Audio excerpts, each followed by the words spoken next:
Մեկնարկվել է Թբիլիսիի կայուն զարգացման 16-րդ տարածաշրջանային ֆորումը, որը կազմակերպվել է Մայրաքաղաքի քաղաքապետարանի կողմից։ Միջոցառումը տեղի է ունենում այսօր եւ վաղը Թբիլիսիի Պարագրաֆ հյուրանոցում։ Այս տարվա ֆորումի գլխավոր թեման է կայուն զարգացում սոցիալ-տնտեսական բարեկեցության համար։ Ֆորումում ելույթ են ունեցել Թբիլիսիի քաղաքապետը, Վրաստանի նախագահը, վարչապետը, խորհրդարանի նախագահը եւ այլ բարձրաստիճան պաշտոնյաներ։ Ներքին գործերի նախարարության աշխատակիցները հետաքննություն են սկսել Մեստիայի մունիցիպալիտետում էներգետիկ ռեսուրսների օգտագործման կանոնների խախտման փաստերի վերաբերյալ, արդյունքում առևանգել են 148 այսպես կոչված մայներ։ Կրիպտոարժույթի արտադրելու հատուկ սարքեր են հայտնաբերվել 6 տարբեր վայրերում։ Հետաքննությամբ պարզվել է, որ այդ սարքերի միջոցով տեղացիները համակարգված կերպով թվային արժույթ էին արտադրում եւ սպառում մեծ քանակությամբ էլեկտրաէներգիա։ Խուզարկությունների արդյունքում որպես ապացույց առևանգվել է մեծ քանակությամբ հատուկ տեխնիկական սարքավորում։ Հանցագործությունը նախատեսում է 3 տարի ժամկետով ազատազրկում։ Վրաստանի վարչապետը արձագանքում է Սվանեթիում այսպես կոչված հանքագործերի եւ անօրինական էլեկտրաէներգիայի սպառման հարցին։ Իրակլի Կոբախիձեի խոսքով Մեստիայի մունիցիպալիտետի էլեկտրաէներգիայի սպառումը կազմում է 133 միլիոն կիլովատ-ժամ, որը մի քանի անգամ ավելի է, քան մյուս մունիցիպալիտետներում սպառող էլեկտրաէներգիան։ Բացի այդ, Մեստիայի քաղաքապետի խոսքով անօրինական հանքարդյունաբերությունը խոչընդոտում է Մեստիայի զարգացմանը եւ հատկապես խոչընդոտում է զբոսաշրջության ոլորտին։ Ամերիկայում Վրաստանի դեսպանատունը տեղի է ունեցել Վրաստանի անկախության օրվա նվիրված միջոցառում։ Միջոցառմանը մասնակցել են ԱՄՆ-ի պետքարտուղարի տեղակալ Քրիստոֆեր Լոուդոան, սենատոր Թիմոթի Շիհին եւ այլ բարձրաստիճան հրավիրված հյուրեր։ Իր ողջունի խոսքում Քրիստոֆեր Լոուդոան ընդգծել է. «Ցավոք, վերջին տարիներին ԱՄՆ-Վրաստան հարաբերությունները այնքան մտերիմ չեն եղել, որքան ես կցանկանայի, եւ իմ ներկայությունը ազգային օրը հարաբերությունները ջերմացնելու ցանկության խորհրդանիշ է», գրել է վերջինս։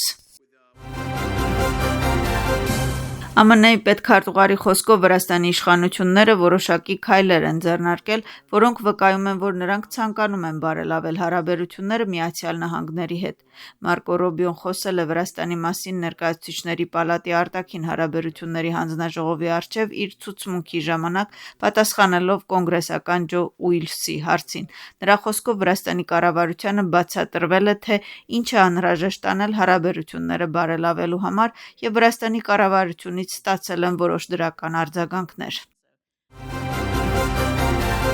Դատարանը քննել է կեղծ պաշտոնական փաստաթղթեր պատրաստելու եւ տրամադրելու մեջ մեղադրվող 4 անձանց նկատմամբ խափանման միջոցը։ 3 անձ դատապարտվել է ազատազրկման, իսկ մեկը 15,000 լարի գրավի։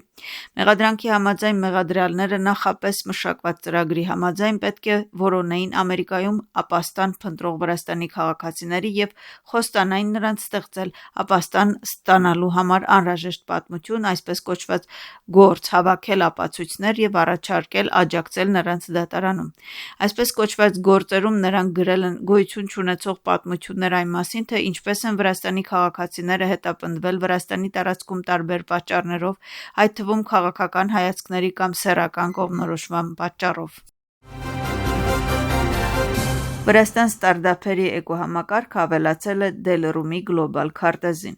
Էկոնոմիկայի նախարարությունը հաղորդում է Դելրումը առաջատար գլոբալ հարթակ է եւ համաշխարհային ստարտափ էկոհամակարգի թվային քարտեզ։ Այս անգամ տարածքում համատեղ է ստարտափերի, ներդրողների, համալսարանների, խոշոր ընկերությունների եւ նորարարական հաստատությունների միասին մանրամասն տեղեկություն։ Հարթակը ակտիվորեն օգտագործվում է էկոհամակարգերը ցուցադրելու, ինչպես նաեւ միջազգային ներդրողներին եւ ռիսկային ֆոնդերին նույնականացնելու համար։ 2026 թվականի առաջին եռամսյակում նախորդ տարվա նույն ժամանակահատվածի համեմատ բիզնես ոլորտի շրջանառությունը աճել է 10.7%-ով եւ կազմում է 62 միլիարդ լարի։ Հաղորդում է ազգային վիճակագրական ծառայությունը։ Աճի միտումը բնութագրվել է նաեւ բիզնես ոլորտի արտադրանքի թողարկմամբ։ 2026 թվականի առաջին եռամսյակում դրա ծավալը աճել է 12.4%-ով հասնելով 23.3 միլիարդ լարի։